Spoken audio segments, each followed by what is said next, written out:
Here we go, day 2 of the 12 days of MLB rankings, and we have got another banger coming at you. You guys showed me some incredible support yesterday on the catcher video. Thank you so much for that. But today we move on to the first baseman. Best first baseman, every team in Major League Baseball. We're ranking them all 1, I think, to 31. You guys know the drill. This is the second year of doing it. I don't need to explain the rankings too much to you, but remember to keep in mind, the rankings are not based strictly off the 2020 season. 2020 counts, but we're looking at players as a whole. I'm not going to overreact to 60 games, so keep that in mind when you're in the comments, because I see some of you out there. You're dropping comments talking about guys who only had good 60 game stretches. Regardless, I'm so excited to get going with today's video. So if you do enjoy it, you are pumped for the 12 days of MLB rankings, make sure to leave a like. That's the best way to show your support. Subscribe to the channel so you don't miss out on any of the content coming at you. Of course, get in the comments. I want you to be a part of this. Where do you have players ranked? Where do you agree and disagree with me on? And of course, last but not least, don't forget to follow me on Twitter and Instagram at GiraffeNeckMarc. Link is in the description as always. So let's get going into the rankings of the first baseman in Major League Baseball. Getting our rankings started today, coming in at number 32, the projected first baseman for the Cleveland Indians, Jake Bauers. Bauers is, well, he didn't play at all in 2020. He just hasn't been very good in the majors and hasn't really shown much promise yet. But on the bright side, he is only 25 years old and he has shown signs of some pop in that bat. In 213 games in his career, he has 23 homers, 38 doubles, and 91 RBIs. But the slash line's not great. 214 average, 314 on base, 377 slugging. To give him a 691 OPS, those numbers just don't really get me excited, and that's why he comes in at number 32. At number 31, we're going with the Colorado Rockies first baseman, Josh Fuentes, who also happens to be the cousin of Nolan Arenado. Fun fact. Unfortunately, he doesn't really play like Nolan. In his 54 games that he's played in Colorado, the numbers have been lackluster, especially in Coors Field where offense typically goes off. 5 homers, 8 doubles, and 24 RBIs in 54 games, a 275 average, 289 on base. He's only walked 3 times in 159 plate appearances, 425 slugging, and a 714 OPS. Those numbers just don't cut it for a 28-year-old sorta kinda rookie who doesn't play the best first base. So Josh Fuentes for me comes in at number 31. At number 30, I'm gonna go with Eric Thames of the Washington Nationals, free agent now. He was a tough player to rank because he has shown us how good he's been, but he's also had some stretches where he's not that great. And right now, first base is a somewhat loaded position. There are a lot of good players out there doing a lot of good things, and Eric Thames just might not be a starter on most teams. Last year in 2020, he only hit 3 homers and 5 doubles in 41 games, a 617 OPS, 203 average, 317 slugging. The fact that the power was just drained out of him concerns me a little bit. Maybe it's a little bit of a weird year, but again, he's probably a backup first baseman on most teams. Good depth piece, but not one of the best first basemen in the league right now. At the number 29 spot, I got former Seattle Mariner and current Milwaukee Brewer, Dan Vogelbach. Vogelbach is weird. In 2019, he broke out, finally, 30 homers, a 780 OPS, a good season. But 2020 was a different story. He was horrendous with Seattle and Toronto to start the year in his first 20 games. He was 5 for 57 with 2 home runs. That's not very good. But in Milwaukee, the last 20 games of the season, he played well. 4 homers, 2 doubles, 12 RBIs, 328 average, 987 OPS. He's weird because he's got a good eye and he hits the ball hard, but he's super inconsistent. I mean, 20 games of being atrocious, 20 games of being really good. It's hard to really find out where he is. And for a guy who really can't play his position, is better off as a DH, I just can't put Dan Vogelbach much higher than 29 right now. There's just better first basemen in my eyes ahead of him. Coming in as the 28th best first baseman in Major League Baseball, I got Nate Lowe, newly acquired Texas Ranger. Lowe, of course, came over from the Tampa Bay Rays where he played 71 games in 2 seasons, 11 homers, 10 doubles, 30 RBIs, a 251 average with a 322 on base, 447 slugging, and a 770 OPS, above average numbers for sure. He isn't going to be a guy that's going to drop an insane amount of home runs. He's an all-around solid player, and he's going to be an improvement at first base for the Rangers. But right now, based on what I have seen for Nate Lowe and the guys ahead of him, it's hard to find a spot for him a little higher on this list, which is why I'm going to keep him here at number 28, but he has a lot of room to grow. For the 27th best first baseman in Major League Baseball, I'm going to go with Renato Nunez of the Baltimore Orioles. Well, formerly of the Baltimore Orioles. Yeah, they let him go after a decent year. Renato Nunez, another one of those guys who just breaks. That's kind of what's happening at first base. Again, we're getting a lot of big hitters with no gloves, and Renato Nunez is one of them. 2019, he hit 31 homers and 24 doubles, 771 OPS, because just doesn't really walk or do much else. And 2020, he also had a good year. 12 homers, 10 doubles, 31 RBIs, and under 200 at-bats. He's really another one of these guys that's more of a DH as opposed to a first baseman. And even though he is fairly young at 27 years old, there are a lot of better options at first base right now that are available. So Nunez comes in at 27. At number 26, I got Jesus Aguilar of the Miami Marlins. I really like the pickup of Aguilar last year for the Marlins. He's a guy who's got experience, he's a veteran, he's a leader, and he's definitely going to be great with the young players in Miami, and he showed that in 2020. He also had a bounce back year because 19 was a year you want to forget. But in 2020, 8 homers, 10 doubles, 34 RBIs, 277 average, 352 on base, 457 slugging, and an 809 OPS. That's still not the numbers that we saw in 17-18 with Milwaukee, where he was dominating and smacking the ball around the yard, 35 homers in 18, but I think that we're getting closer to the form of Jesus Aguilar that we once saw in Milwaukee, 2020. So Jesus Aguilar, while he's not one of the best first basemen, he's still very good. From this point on, we're kind of at first basemen that are good. It's just there's a lot of talent at the position right now. So Jesus Aguilar, number 26. At number 25, I'm gonna go with Ryan Zimmerman of the Washington Nationals, even though again he's a free agent, but I can see him coming back to the Nationals and playing first base again because there are other options, Jake Knoll, and I like Zimmerman better. 2019 wasn't a great year, only played in 52 games due to injuries and other things, and his season wasn't great, but we saw him in 17, we saw him in 18. He was so good for the Nationals, and I think there's still a little bit of a good player left in there for Ryan Zimmerman. Of course, he came up as a third baseman, great glove, great arm, but now he's moved over to first base because of injuries, and he has been productive. In 17 and 18, he was averaging 24 and 27 with 80 RBIs, 289 average, 350 on base, 542 slugging to 892 OPS. Those are really good. I don't expect him to keep those numbers, which is why he's at 25, but he can still swing the bat good enough that he is going to be a starting first baseman, I think, somewhere, and that's probably going to be with the Nationals. At the number 24 spot, this guy probably fell the most in my rankings. That's going to be Yuli Gurriel of the Astros. I might have overreacted at 19 ranking him so high just because he looked pretty horrible in 2020, and he's really probably more of that in-between 2019 and 2020 player he showed. 31 homers, 40 doubles, 104 RBIs, 884 OPS, by far the best season of his career, and then 2020 took a huge step back, 6 homers, 12 doubles, 22 RBIs, and a 658 OPS with a 232 batting average, 274 on base, and 384 slugging. Going into his 37-year-old year, he's starting to get old, and he's just not looking that good. He's not crisp at first base, not crisp at the plate. He'll probably still hit for a high average, and I don't think he's as bad as he showed in 2020. That's why I have him at 24, but I had to knock him down quite a bit. At the number 23 spot, let's keep it in the American League West. Seattle Mariners first baseman Evan White. Evan White is strange. In the minors for his entire career, he never really hit for power, was a big contact guy, and then he got to the Mariners last year and struck out almost 50% of the time and was pretty much only trying to hit for power. His glove, still disgusting. He's unbelievable fielding at first base, and that's why I have him here at number 23, is because that bat is going to straighten out at some point. Evan White is a talented player. He is not a 176 batting average, 599 OPS guy. The glove's exceptional. He is a good bat. I think just something was going on last year. They're going to fix him. He's going to be okay. Evan White's a great young talent for the Mariners and a good piece that they're going to be able to build around at first base. I like him a lot. He's going to go at 23. Next up at number 22, I like the Detroit Tigers first baseman Jeimer Candelario. Jeimer finally balled out. People have been waiting for it. He was a prospect at one point with the Cubs and even with the Tigers, and he finally showed that promise that people were expecting. 2020 was a great year. 7 homers, 11 doubles, 3 triples, and 29 RBIs, a 297 average, 369 on base, 503 slugging to give him an 872 OPS. Those are obviously all career highs for Jeimer, and he was just hitting the ball extremely hard. Like, he was one of the top guys in baseball for hard hits, which I don't think a lot of you would have expected. And I think his numbers would have been even better if he wasn't playing in the place that is Detroit, because as we know, home runs go to die there. So while I'm not going to overreact to a good 52 game stretch from Jeimer, he definitely does deserve to be close to that top 20 range right now. I'm interested to see what he'll do in 21. Will he take a step forward? Will he even out a little bit? There's potential here, but right now, I'm going to keep him at number 22. At the number 21 spot for first baseman in Major League Baseball, Tampa Bay Rays, Ji-Man Choi. Ji-Man is a really hard player to rank because he's good at what he does with the Rays, but overall in terms of first base, he's not one of the best, but he's good. In the field, he's really solid. He hits right-handed pitching well. He even hit a homer switch hitting this year, which was weird, and he played great in the playoffs, but his numbers on the season just don't get you excited. I mean, 3 homers, 13 doubles, 230 average, 331 on base, 410 slugging, and 741 OPS. Those numbers don't make you go, wow, one of the best first basemen in the league, which is why he's so hard to rank, because he does play at a high level, and that's why I think I stick him at number 21. He's a confusing player, does a lot of things well, but of course, he's not in that upper echelon of first base. Getting my top 20 started at the number 20 position, we're gonna go with Cincinnati Reds first baseman Joey Votto. Votto is just not the player that we once thought he was, although in 2020, he did have a little bit better of a season. The power came back a little bit. In 54 games, he had 11 homers, 8 doubles, and 22 RBIs. The average was a career low, though, at 226. On base, 354, which is a career low,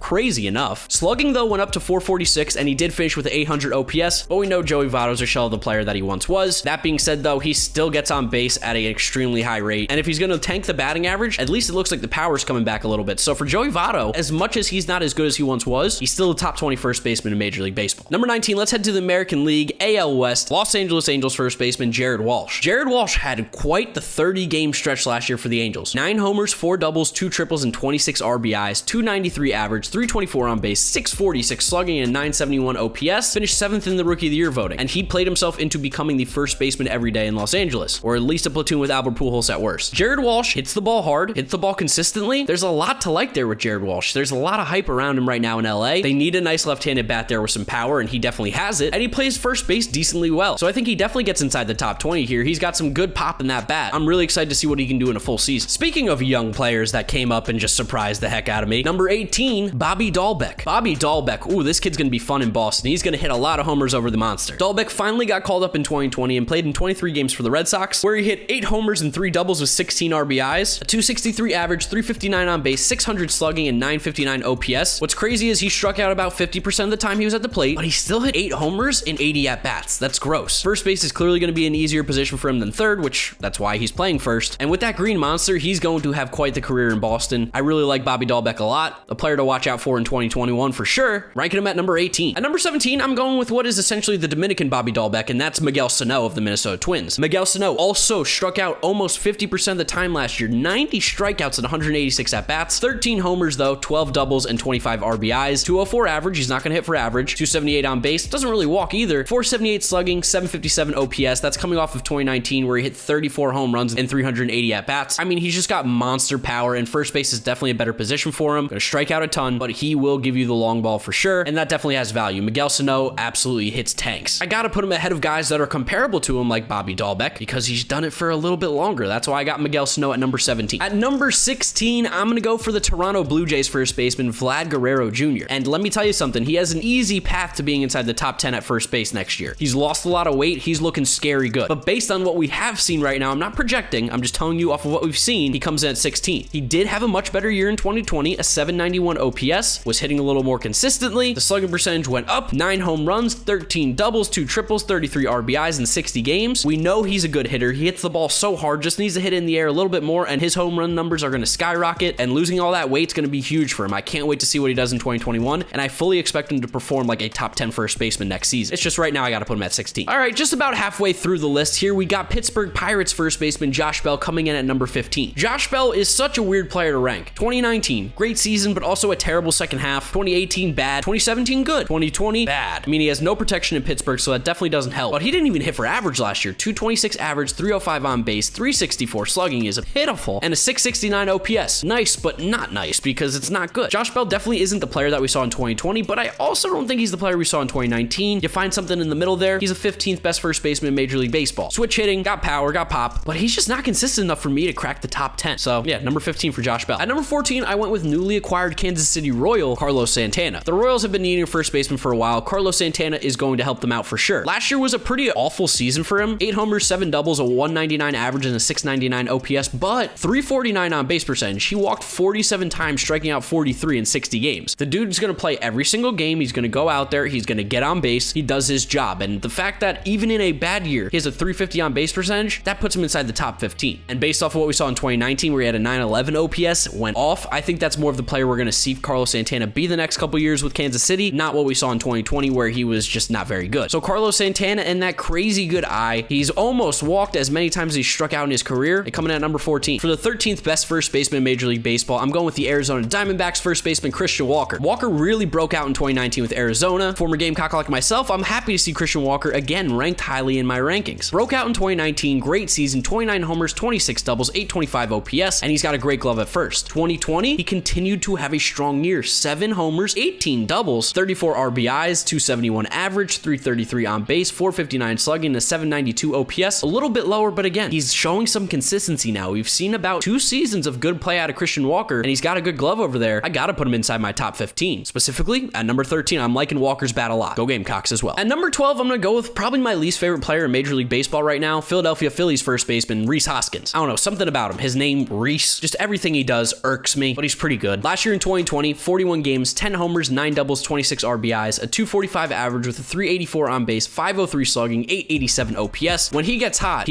and he's also got a great eye, which is why he has a 384 on base percentage. It's just in the field, he's absolutely atrocious. So that's why I can't yet put him in the top 10, is because he's just not a complete player yet. But if he keeps hitting like this, it's going to be hard for me to keep him out of there, because an 887 OPS with that kind of an eye, as much as I hate the guy, I gotta throw some respect on him. He's pretty good. Just missing out on the top 10, coming in at number 11, San Francisco Giants first baseman Brandon Belt. Brandon Belt balled out in 2020. That's easily the best season of his career. 9 homers, 13 doubles, and 30 RBIs, 309 average, 425 on base, 591 slugging, and a 1015 OPS. Give him an OPS plus at 178. Now, he did have like a 2-week stretch where he was just on absolute tear, inflated his numbers a little bit, but it shows you what kind of player Brandon Belt can be. I won't put him inside my top 10 just yet, because in 18 and 19, we saw him have like a 750 OPS, which is just about average. But if he can continue to show the power and the pop like he did in 2020, he's another one of those guys who can easily get inside the top 10, because a 1015 OPS for a full season, that catches my eye. 51 games, I'm taking notice though. Number 11 for Brandon Belt. Getting the top 10 started, coming in at number 10, my biggest riser, Eric Hosmer. And I know I said I'm not going to overreact to 2020 numbers, but Eric Hosmer learned to hit the ball in the air, guys. That alone is going to make him a top 10 first baseman because he hit the ball so hard, it was just on the ground. Now he's getting some loft to it, and we saw what happened. 38 games, 9 homers, 6 doubles, 36 RBIs, and he also stole 4 bases, a 287 average, 333 on base, 517 slugging, 851 OPS. That's the Eric Hosmer the Padres were waiting for. All he had to do was hit the ball in the air. He started to do that, and he's become scary good again. Still not great defensively, though, which is a bit concerning because that was always like his big thing, but he kind of is aggressive at first base, which I think could hurt him for sure. Overall, though, if Eric Hosmer is going to hit like he showed us in 2020, he's going to be a top 10 first baseman for sure. At number 9, I'm sticking in the National League West for our third guy in a row from that division, Max Muncy of the Los Angeles Dodgers. Muncy was so good in 18 and 19. In 2020, not so great. He definitely took a big step back. Still had power, though. 12 homers, 4 doubles, 27 RBIs, but a 192 average was the lowest since he's been with the Dodgers. 331 on base. He's always going to walk. 389 slugging, though. That's a little concerning to give him a 720 OPS. Below average offensively in 2020 for sure, but I do see how good he was in 18 and 19, and I'm not going to forget that player. 35 home runs a year, 20 doubles, 900 OPS. For those reasons, it still keeps him inside the top 10, but it's interesting to see what he does in 2021. Another bad season for Muncy. This rankings could change, but I don't see that happening. He's a good ball player. I like Max Muncy a lot. For the 8th best first baseman in Major League Baseball, New York Mets first baseman Pete Alonso. Pete definitely took a little bit of a step back, but all things considering, he still finished with an 817 OPS and a 123 OPS plus with 16 home runs and 6 doubles. So if that's a step back for Pete, he's still a top 10 first baseman in the league if you're going to hit for that kind of power. Obviously, he's not going to be able to recreate his 2019 season. 53 homers and 30 doubles. That's unbelievable. But if he can find that in between, he's going to become a top 5 first baseman. That offensive production is ridiculous. The big thing with Pete, though, is just got to be a little more patient at the plate. Seemed like he was pressing a little bit, but once he started to relax and loosen up a little bit towards the end of the season, he started playing a lot better, and we know Pete Alonso's a good player. So yeah, he's inside the top 10 still, number 8. Coming in at number 7, I'm going to stick in New York, this time with the Yankees, Luke Voit. Yes, I'm ranking Luke Voit one ahead of Pete Alonso. I think he deserves it. Since he's joined the Yankees, he's been really good. If you take the 3 years he's been with the Yankees, he's played 221 games, 58 homers, 31 doubles, 150 RBIs, and a 913 OPS. If you take 19 and 20, his 162 game average is 41 homers, 25 doubles, and an 878 OPS. The guy just absolutely rakes. He crushes baseballs. He fits perfectly in Yankee Stadium. Absolute stone hands at first base, but it really doesn't matter when he hits like he does because he hits at an elite level. So Luke Voit, definitely a top 10 first baseman, number 7 for me. Just missing out on the top 5, coming in at number 6, I got another New York Mets first baseman, Dom Smith. Yes, I think Dom is better than Pete Alonso right now. And maybe it's a bit of an overreaction or a bit surprising, but if you break down his last 2 seasons with the Mets, he's played in 139 games, 21 homers, 31 doubles, 67 RBIs, 299 average, 366 on base, 571 slugging, and a 937 OPS plus at 150. That's disgusting for a season, and he plays great defense at first base, and some of these numbers are a bit skewed because Dom was coming in pitch hit situations or learning how to play left field. If you get him at first base every single day in a comfortable position, I can only imagine what he does. He was so big for us last year in 2020. I mean, he hit 21 doubles and 10 homers in 50 games. That's disgusting. Dom Smith is just outside of a top 5 first baseman. Got him at number 6. Getting the top 5 started at the number 5 spot, Oakland A's first baseman Matt Olson. Matt Olson had not a great 2020, 734 OPS, 195 average, but 14 homers, 42 RBIs, and he had a 310 on base percentage with a 424 slugging, and of course he still plays phenomenal defense at first. His glove is disgusting. But we saw what he did the previous 2 years in Oakland, averaging 30 homers, 30 doubles, and OPS close to 850 with that amazing glove. He's still a top 5 first baseman. I'm not going to punish him too hard for his 2020 season because it was a weird year. It was coronavirus. I'll cut him a break. He's still top 5. The guy's so incredibly talented, and he's only 27 years old. Coming in at the number 4 spot, Chicago Cubs first baseman Anthony Rizzo. Rizzo, another one of the players who had a bit of a down year in 2020, but again, I think it's due to COVID. He still won a Gold Glove. He's got a great glove. He's a great leader, and he's a good ball player. 11 homers, 6 doubles, and 24 RBIs in 2020. 222 average, which is by far a career low. 342 on base, 414 slugging, 755 OPS in what would be a down year for him. But from 14 to 19, the guy had an average OPS of 901 with 30 homers and 30 doubles a season, and he plays phenomenal defense. Like, I'm not going to forget that. He's still a top 5 first baseman without a doubt, and I got him at number 4. At the number 3 spot, I'm going to stay in the National League Central, St. Louis Cardinals first baseman Paul Goldschmidt. Goldschmidt is so good, and he showed us again why in 2020 he's one of the best first basemen in the league. 6 homers, 13 doubles, and 21 RBIs in 58 games, 304 average, 417 on base, 466 slugging, and 883 OPS. There's the Paul Goldschmidt we were expecting in 2019, and even then in 2019, which was a down season, 821 OPS with 34 long balls. Phenomenal glove, great athlete at first base, great bat, does it all, hits for average, walks, plays the field, runs the bases. He's probably the most complete player at first base in Major League Baseball, but not the best. I got him at number 3. Just missing out at the number 1 one spot. Coming in at number 2, Chicago White Sox first baseman, 2020 American League MVP, Jose Abreu. Yes, some of you who called me crazy last year for putting him inside my top 10, what are you doing now? He's phenomenal. All he's done since he's came to Chicago from Cuba is rake, and he did it again in 2020. 19 homers, 15 doubles. He led the league in hits at 76, 60 RBIs, a 317 average, 370 on base, 617 slugging, 987 OPS. Unbelievable, and of course that got him the MVP. Literally since he came to Chicago, from 2014 to 2020, in 7 years, he's averaging, including last year's low numbers, 28 home runs, 33 doubles, and 96 RBIs a season with 870 OPS. I don't need to say more. Jose Abreu is the number 2 first baseman in baseball. And then coming in at number 1, the best first baseman in Major League Baseball, Atlanta Braves first baseman Freddie Freeman. I mean, you had to know this was coming. He's easily the best first baseman in the league. He also won the National League MVP in 2020. So we got the MVPs back to back here. Freeman in 2020 had a great year, 13 homers, 23 doubles, which led all of baseball, and a triple to give him 53 RBIs, 341 average, 462 on base. He walked 45 times and only struck out 37, a 640 slugging, 1102 OPS. Video game numbers for Freddie Freeman. He goes out there every day at first base, plays a good first base. He is the leader of the Atlanta Braves, and he is a damn good player. He is the only choice for the best player at first base in Major League Baseball. Anyone else is wrong, including those people who told me that Muncy was better than him. On what planet? This guy since 2013 has an OPS at 921, averaging 30 homers and 40 doubles a season. There's no first baseman better in baseball, and this guy's playing himself into a Hall of Fame conversation very soon. Freddie Freeman, by and large, the best first baseman in Major League Baseball, without a doubt. So those are my rankings for the first baseman in all of baseball. I'd love to know what you guys think down in the comment section below. Who's the best first baseman? Who's the worst? Where do you agree and disagree with my rankings? Remember to leave a like on the video if you did enjoy it, as well as subscribe to the channel. Those two things help out the channel so much. Remember to drop me a follow on Twitter and Instagram at GiraffeNeckMarc, links in the description. And that's where we'll wrap up today's video. You guys know the drill from here on out. YouTube recommends you watch this video, and this is yesterday's ranking, the catcher ranking. So if you missed on any of these, make sure you click through them, check them out, give them a watch, and hopefully I'll see you back here tomorrow for another video going over the second base rankings in baseball. Bye.